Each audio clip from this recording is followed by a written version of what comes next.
Coral bleaching is a serious problem that goes unnoticed by most people. This is a global issue that threatens the lives of millions of people, animals, and the planet. Throughout our oceans, corals are declining at a rapid rate, and it is up to us to find a way to save them. Corals are immobile plant-like animals. They begin as a polyp, which eventually will bud and produce a colony. Coral polyps secrete a skeleton underneath the coral to fortify the organism. Their tissue is composed of millions of single-celled algae called symbiodinium. The symbiodinium are responsible for coloration, as well as obtaining a massive amount of energy for the coral via photosynthesis.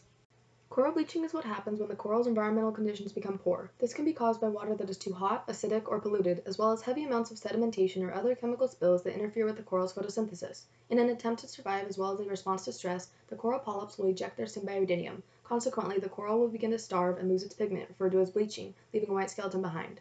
If the environmental conditions do not improve, the skeleton becomes covered in macro-algae, prohibiting coral regrowth, and dies.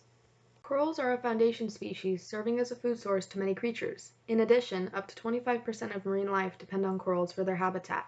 Not only that, but corals provide food, employment, extreme weather protection, and tourism to approximately 500 million people worldwide. It is estimated that around $30 billion of reef value is at stake.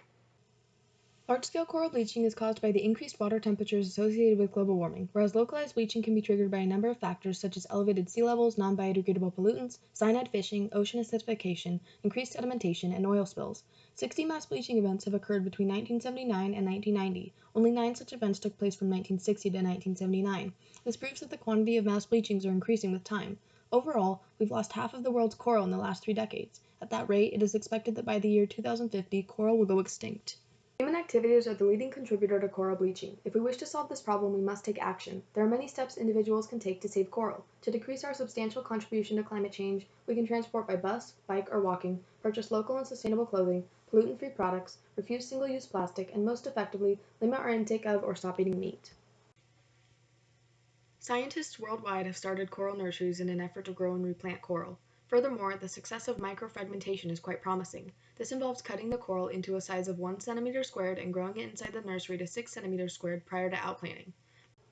Microfragmentation is efficient because each of the microfragments were reported to grow at the same rate as a coral of bigger size, which means a higher number of coral being produced to be replanted. What about the coral's ability to survive bleaching?